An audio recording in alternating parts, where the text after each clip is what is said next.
Episode 2 of Pluribus picks up right after the chaos of the hive takeover, and it starts to show us what this new age of humanity actually looks like. The cleanup scenes in Morocco and across the world look impressive.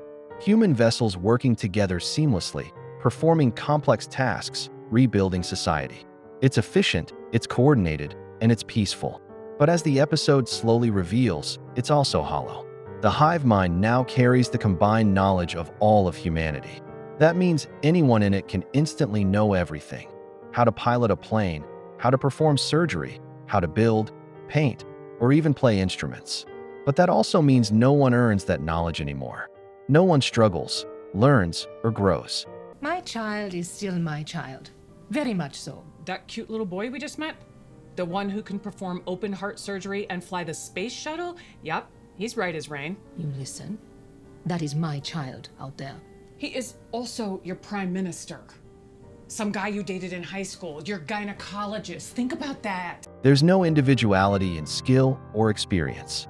The things that once defined what it meant to be human, curiosity, ambition, and self-discovery, are gone. So right from the start, Pluribus is asking a deep question. If knowledge is shared but identity is erased, what's the point of being human? At the center of all this is Carol, still grieving the loss of Helen. She's stuck between two worlds, the human one that's almost extinct, and this new collective existence run by the hive. Her act of burying Helen isn't just a funeral. It's symbolic of burying the old world, one built on individuality, mistakes, and emotions. But that process keeps getting interrupted by Zosia, or as Carol calls her, Rabin, a vessel sent by the hive to monitor and protect her. This relationship between Carol and Zosia is the emotional core of the episode. Zosia looks human, speaks kindly, and even resembles a character Carol once created in her own book. The hive does that on purpose. It tries to comfort her through something familiar, her own imagination.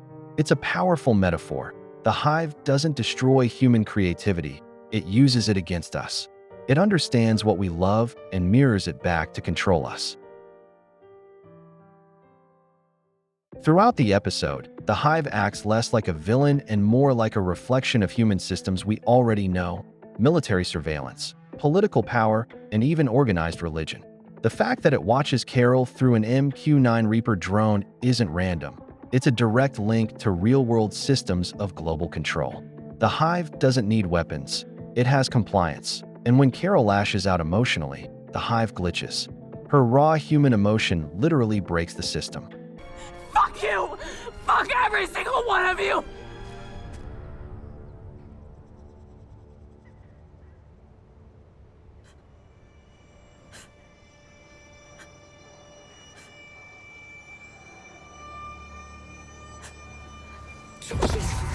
That moment, when anger and grief cause millions of hive vessels to die, is horrifying, but also powerful.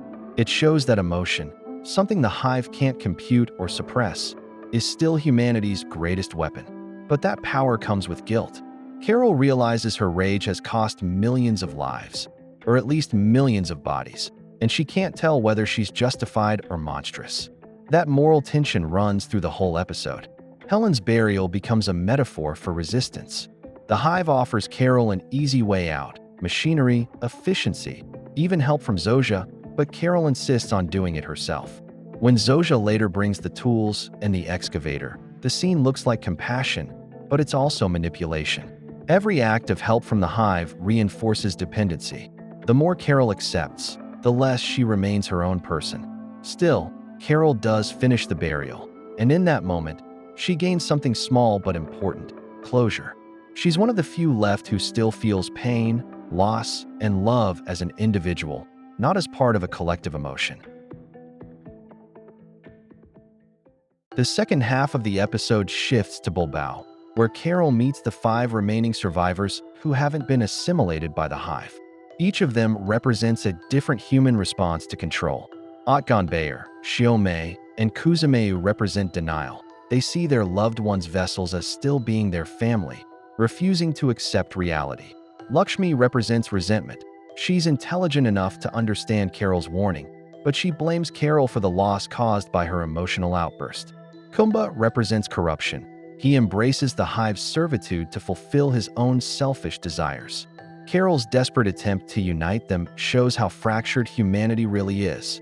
Even without the hive's control, humans can't agree on what freedom means. It is up to us to put the world right. Why? Why save the world? Is that's your question? Why does the world need saving? At present, the situation seems very nice. Some equate peace with progress. Others cling to comfort, even if it costs them their individuality. The hive's version of utopia, no war, no suffering, and no inequality, sounds perfect, but it's built on the destruction of choice. Carol sees this for what it is, not peace, but submission. Zosia reveals that 886 million people died during the transition. It's the cost of forced evolution. But then Lakshmi reminds Carol that her own outburst killed 11 million, flipping the moral lens. Suddenly, Carol isn't the hero. She's just another flawed human causing death in the name of emotion.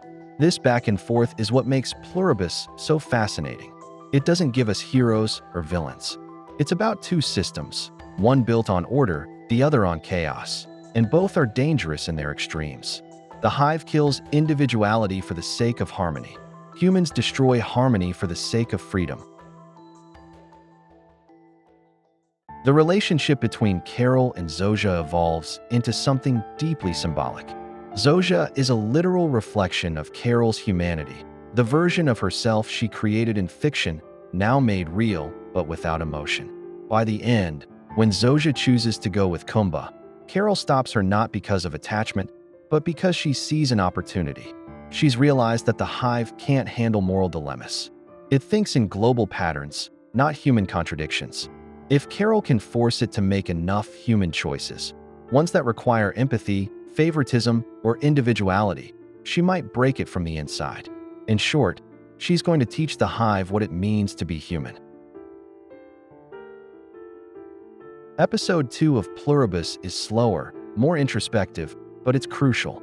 It's the moral center of the series so far. Carol's fight isn't just against a hive mind.